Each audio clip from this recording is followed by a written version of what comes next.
Wednesday, April 19th, 2017, Monaco 64, home of alternative economics and contrarian views. So I'd like to cover the technical picture in precious metals, especially gold, in a quite detailed manner, longer term, medium term, and short term, and also the fundamentals behind precious metals, what it really means. And for that, I'm going to go back to 2012 and the Federal Reserve, because in my opinion, central bank policy is what drives the gold market. In September 2012, the Federal Reserve announced QE3, and I read here from Wikipedia. It says a third round of quantitative easing, QE3, was announced on 13th September 2012. In an 11-to-1 vote, the Federal Reserve decided to launch a new $40 billion per month open-ended, which means for as long as they wanted to, bond purchasing program of agency mortgage-backed securities, i.e. toxic debt. Securities that no one else in the market wanted to buy for any kind of price. They were, buying it for 100 cents on the dollar. Additionally, the Federal Open Market Committee announced that it would likely maintain the federal funds rate near zero at least through 2015, which they did. They raised by tiny 25 basis points in December 2015, if you remember. And it goes on to say, on 12th December 2012, so a few months later, the FOMC announced an increase in the amount of open-ended purchases from $40 billion a month to $85 billion per month. So roughly $1 trillion pace a year of QE3.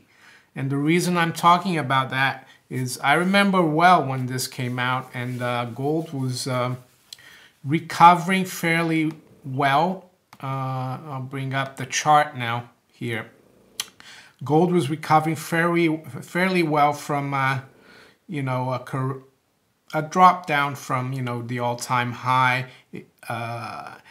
and to around, let's say, 1525 in the middle of 2012, and it was rising and rising. And just about the time when they announced, QE3, gold almost traded back up to 1800. You can see there, that's the October 2012 high of 1796. And with all the extra money they came in printing to help the economy, you would have thought gold would have done better, but it didn't. And it had a big drop, I think it was sometime in February 2013 there from 1600. It had some huge drops there, and then eventually it kept going down to the low in December 2015 at 1,045. And the other reason I'm bringing up this chart here is to show you this trend line that some other people have been talking about it. I've been talking about it. I've been following it. This is a weekly chart. And as you can see, last year in the summer, we traded above that line, but we didn't really stay above that line. We went back up above that early November during the election. And then it went back below it, and we went to a low of 1124 roughly in gold in the end of December last year. And and lately, as you can see, we've broken through that line now. And in my opinion, that looks like a pretty good breakout. Fundamentally, what do I think of the whole, price action, since 2011? Well, personally, it's a bit of investors giving the central banks or the Fed the benefit of the doubt, with their massive program of QE. It did artificially help the financial markets, and it has helped, since then. You know, we've made a high above 21,000 in the Dow. S&P, you know, bond markets have been doing well. The bank stocks have been doing well. But I think it also shows the policy of manipulating the price of gold down. And I think this line here it's a line in the sand. It's a very important line. And it looks like, to me, they're losing control of it. And a lot of people might say, oh, the Federal Reserve can print as much money as they want and they can smash the gold price. But not really, in my opinion. They can do it for a certain amount of time, but not forever. If they could do that forever, the price of gold would still be at $35 per ounce from the Bretton Woods. So they can't really do it. Investors, very wealthy investors, pension funds, fund managers, hedge funds, they're not stupid. And, they're not going to give the Fed any more time. They've had enough time to fix things. They've thrown trillions and trillions into the system, and there's nothing, there's nothing to show for it. The only reason there's been some GDP growth is because of government spending and the budget deficit, and because the government doesn't really, it's not that honest about calculating GDP and the real inflation in the system, in my opinion. So as you can see, it looks like we've definitely broken through that line now, that trend line. And I guess the next important target, aside from 1300, which is a round number, would be last year's high at 1375.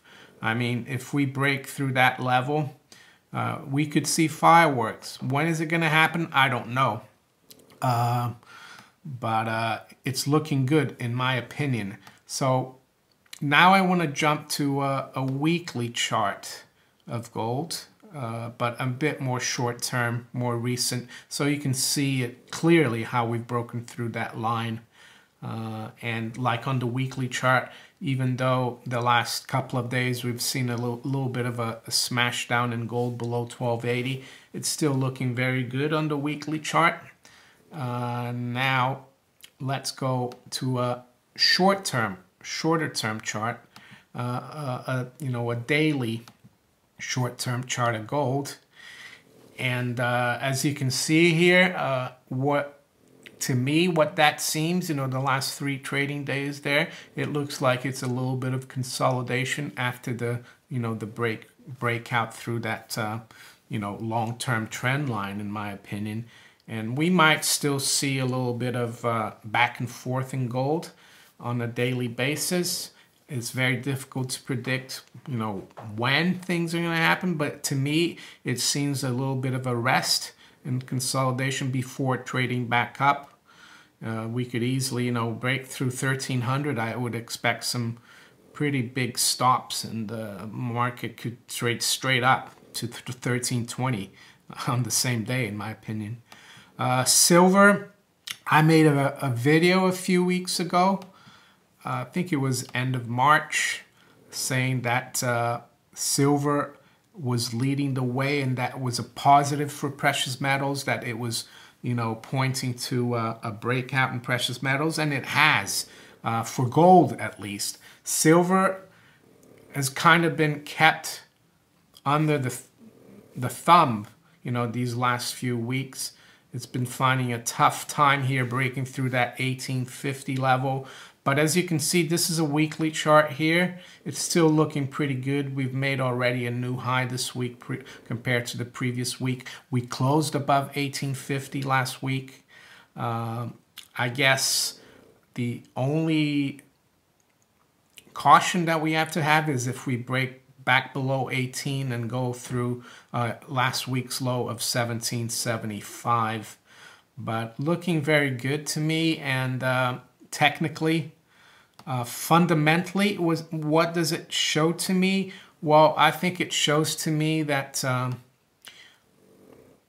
yeah, the investors and the markets are going to lose faith in the central banks.